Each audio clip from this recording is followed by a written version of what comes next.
VD. Satheesan മന്ത്രിസഭയുടെ രണ്ടാം മന്ത്രിസഭാ യോഗം ഇന്ന് ചേരും. സംസ്ഥാന സർക്കാരിന്റെ മുന്നോട്ടുള്ള പ്രവർത്തനങ്ങളിൽ നിർണായകമാകുന്ന പല വിഷയങ്ങളും ഇന്നത്തെ മന്ത്രിസഭാ യോഗത്തിൽ ചർച്ചയാകും. ഇന്നത്തെ മന്ത്രിസഭാ യോഗത്തിലും ജനപ്രിയ തീരുമാനങ്ങൾക്കും സാധ്യതയുണ്ട്. നാളെ നിയമസഭാ സമ്മേളനം ചേരാനിരിക്കെ ഗവർണറുടെ നയപ്രഖ്യാപനത്തിന്റെ കരട് മന്ത്രിസഭാ യോഗത്തിൽ ചർച്ച ചെയ്യും. സംസ്ഥാനത്തിന്റെ നിലവിലെ സാമ്പത്തിക സ്ഥിതിയിലും ചെയ്യാനിരിക്കുന്ന പദ്ധതികളുടെ സാമ്പത്തിക ആവശ്യങ്ങളും യോഗത്തിൽ ചർച്ചയാകും.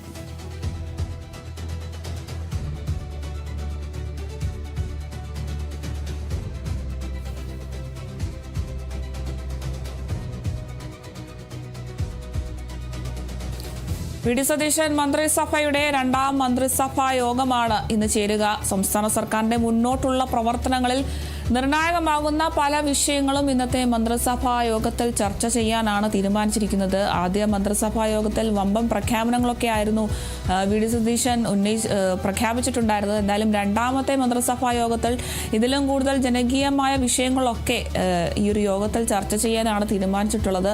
ഇന്നത്തെ മന്ത്രിസഭാ യോഗത്തിലും ജനപ്രിയ തീരുമാനങ്ങൾക്ക് തന്നെയാണ് സാധ്യതയുള്ളത്. നാളെയാണ് നിയമസഭാ സമ്മേളനം.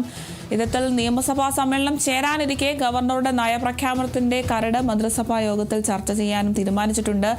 സംസ്ഥാനത്തിന്റെ നിലവിലെ സാമ്പത്തിക സ്ഥിതിയിലും ചെയ്യാനിരിക്കുന്ന പദ്ധതികളുടെ സാമ്പത്തിക ആവശ്യങ്ങളും ഒക്കെ ഈ ഒരു യോഗത്തിൽ ചർച്ചയാകും.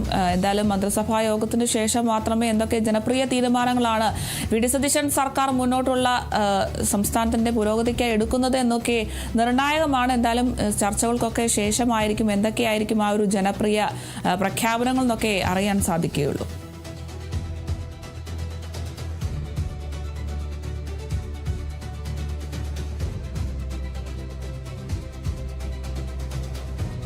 കേരള നിയമസഭയുടെ പ്രോടേം സ്പീക്കറായി ജി സുധാകരൻ ഇന്ന് സത്യപ്രതിജ്ഞ ചെയ്യും. ലോക്ഭവനിൽ രാവിലെ 9:30-ക്കാണ് സത്യപ്രതിജ്ഞ. പുതിയ നിയമസഭാംഗങ്ങൾ നാളെ സത്യപ്രതിജ്ഞ ചെയ്യും. പ്രോടേം സ്പീക്കർ മുമ്പാകെയാകും നിയമസഭാംഗങ്ങൾ സത്യപ്രതിജ്ഞ ചെയ്യുക.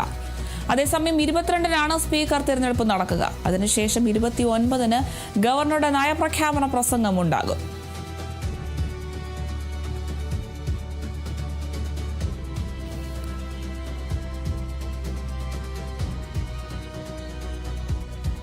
കേരള നിയമസഭയുടെ പ്രോടേം സ്പീക്കറായി ജി സുധാകരന്റെ സത്യപ്രതിജ്ഞ ഇന്നാണ് നടക്കുന്നത്. ലോക്ഭവനിൽ രാവിലെ 9:30-ക്കാണ് സത്യപ്രതിജ്ഞ നടക്കുക. പുതിയ നിയമസഭാംഗങ്ങളൊക്കെ നാളെ സത്യപ്രതിജ്ഞ ചെയ്യുകയാണ്. പ്രോടേം സ്പീക്കർ മുമ്പാകെ നിയമസഭാ അംഗങ്ങളെല്ലാം പ്രോടേം സ്പീക്കറിന് മുൻപാകെയാകും സത്യപ്രതിജ്ഞ ചെയ്യുന്നത്. എന്തായാലും 22-നാണ് സ്പീക്കറിന്റെ തിരഞ്ഞെടുപ്പ് നടക്കുന്നത്. അതിനുശേഷം 29-ന് ഗവർണറുടെ നയപ്രഖ്യാപന പ്രസംഗവും ഉണ്ടാകും. എന്തായാലും മന്ത്രിമാരുടെ വകുപ്പുകളുടെ കാര്യത്തിലൊക്കെ ഇനിയും തീരുമാനമെത്താനുണ്ട്. എന്തായാലും ഇന്ന് ചേർന്ന രണ്ടാം മന്ത്രിസഭാ യോഗത്തിൽ ഈ ഒരു വിഷയത്തിലും തീരുമാനമുണ്ടാകും. അതുപോലെ തന്നെ രാവിലെ 9:30-ഓടുകൂടി ലോക്ഭവനിൽ പ്രോടേം സ്പീക്കറായി ജി സുധാകരനും സത്യപ്രതിജ്ഞ ചെയ്യുകയാണ്. നാളെ പുതിയ നിയമസഭാംഗങ്ങൾ നാളെ സത്യപ്രതിജ്ഞ ചെയ്യും. പ്രോടേം സ്പീക്കർ മുമ്പാകെയുള്ള നിയമസഭാ അംഗങ്ങളൊക്കെയും സത്യപ്രതിജ്ഞ ചെയ്യാനാണ് തീരുമാനിച്ചിട്ടുള്ളത്. 22-നാണ് സ്പീക്കറിന്റെ തിരഞ്ഞെടുപ്പ് നടക്കുക.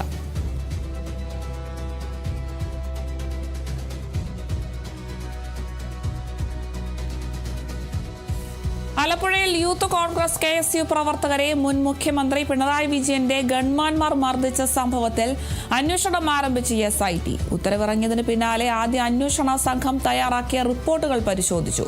ആലപ്പുഴ ക്രൈംബ്രാഞ്ച് SP ഷൗക്കത്ത് അലിയുടെ നേതൃത്വത്തിലാണ് അന്വേഷണം. 2 ആഴ്ചക്കിടയിൽ അന്വേഷണ പുരോഗതി റിപ്പോർട്ട് സമർപ്പിക്കണമെന്നും 1 മാസത്തിൽ അന്വേഷണ റിപ്പോർട്ട് സമർപ്പിക്കണമെന്നും ഉത്തരവിൽ വ്യക്തമാക്കിയിട്ടുണ്ട്.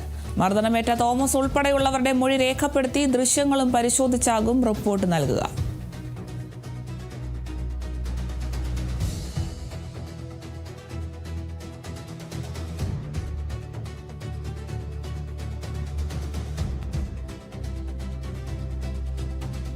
നവകേരള യാത്രക്കിടെ ആലപ്പുഴയിൽ വെച്ച് യൂത്ത് കോൺഗ്രസ് KSU പ്രവർത്തകരെ മുൻ മുഖ്യമന്ത്രി പിണറായി വിജയന്റെ ഗൺമാൻമാർ മർദ്ദിച്ച സംഭവത്തിലാണ് അന്വേഷണത്തിന് ഉത്തരവിട്ടിരുന്നത്. എന്തായാലും SIT അന്വേഷണം ആരംഭിച്ചിട്ടുണ്ട്.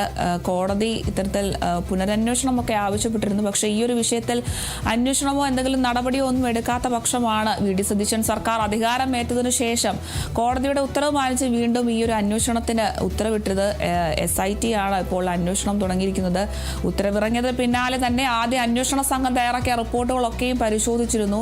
ആലപ്പുഴ ക്രൈംബ്രാഞ്ച് SP ഷൗക്കത്ത് അലിയുടെ നേതൃത്വത്തിലാണ് ഇപ്പോൾ അന്വേഷണം പുരോഗമിക്കുന്നത്. 2 ആഴ്ചയ്ക്കിടയിൽ അന്വേഷണ പുരോഗതി റിപ്പോർട്ട് സമർപ്പിക്കണമെന്നും 1 മാസത്തിൽ തന്നെ അന്വേഷണ റിപ്പോർട്ട് സമർപ്പിക്കണമെന്നും ഒക്കെ ഉത്തരവിൽ വ്യക്തമാക്കിയിട്ടുണ്ട്. മർദ്ദനമേറ്റ തോമസ് ഉൾപ്പെടെയുള്ളവരുടെ മൊഴികളൊക്കെ രേഖപ്പെടുത്തി പരിശോധിച്ചിട്ടാണ് ഇത്തരത്തിൽ റിപ്പോർട്ട് സമർപ്പിക്കുക. മുൻ മുഖ്യമന്ത്രി പിണറായി വിജയന്റെ ഗൺമാന്മാരാണ് ഇത്തരത്തിൽ ഇവരെ മർദ്ദിക്കുന്ന ഒരു സാഹചര്യം ഉണ്ടായിരുന്നത്. ഈ ഒരു വിഷയത്തിൽ മുൻ മുഖ്യമന്ത്രി പിണറായി വിജയൻ അന്ന് പറഞ്ഞത് രക്ഷാപ്രവർത്തനം എന്നായിരുന്നു ഇതിനെ ന്യായീകരിച്ചിരുന്നത്. എന്തായാലും ഈ വിഷയത്തിൽ ഇപ്പോൾ SIT അന്വേഷണം തുടർന്നിരിക്കുന്നു. മർദ്ദനമേറ്റ തോമസ് ഉൾപ്പെടെയുള്ളവരുടെ മൊഴികളൊക്കെ രേഖപ്പെടുത്തി ദൃശ്യങ്ങളും പരിശോധിച്ചിട്ടായിരിക്കും റിപ്പോർട്ട് സമർപ്പിക്കുക. 2 ആഴ്ചയ്ക്കിടയിൽ അന്വേഷണ പുരോഗതി റിപ്പോർട്ട് സമർപ്പിക്കണമെന്നും 1 മാസത്തിൽ അന്വേഷണ റിപ്പോർട്ട് സമർപ്പിക്കണമെന്നുമാണ് ഉത്തരവിട്ടിരിക്കുന്നത്. ആലപ്പുഴ ക്രൈംബ്രാഞ്ച് SP ഷൗക്കത്ത് അലിയുടെ നേതൃത്വത്തിലാണ് അന്വേഷണം.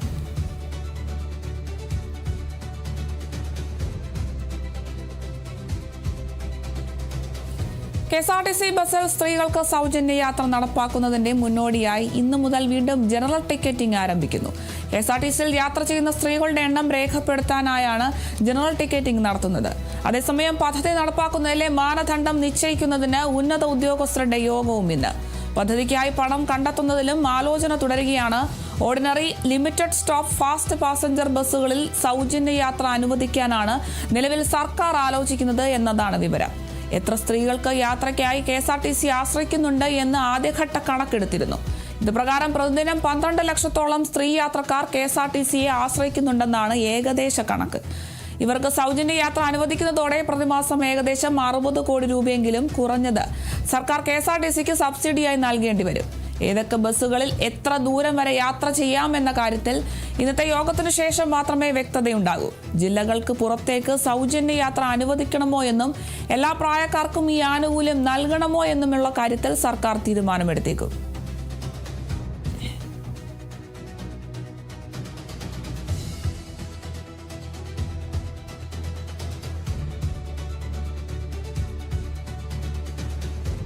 KSRTC ബസ്സിൽ സ്ത്രീകൾക്ക് സൗജന്യ യാത്ര നടപ്പാക്കുന്നതിന്റെ മുന്നോടിയായി ഇന്നു മുതൽ ജനറൽ ടിക്കറ്റിംഗ് ആരംഭിക്കുകയാണ്.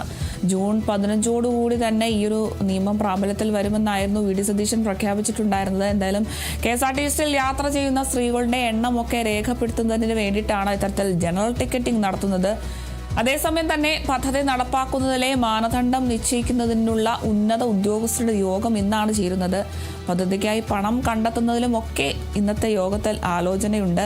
ഓർഡിനറിയും ലിമിറ്റഡ് സ്റ്റോപ്പും ഫാസ്റ്റ് പാസഞ്ചർ ബസ്സുകളിലുമൊക്കെ സൗജന്യ യാത്ര അനുവദിക്കാനാണ് നിലവിൽ സർക്കാർ ആലോചിക്കുന്നത്. എത്ര സ്ത്രീകൾക്ക് യാത്രയ്ക്കായി KSRTCയെ ആശ്രയിക്കുന്നുണ്ട് എന്നൊരു കണക്കുകളൊക്കെ ആദ്യഘട്ടത്തിൽ എടുത്തിരുന്നു. ഇതുപ്രകാരം 12 ലക്ഷത്തോളം സ്ത്രീ യാത്രക്കാരാണ് KSRTCയെ ആശ്രയിക്കുന്നതെന്നാണ് ഏകദേശ കണക്ക് ലഭിച്ചിട്ടുള്ളത്.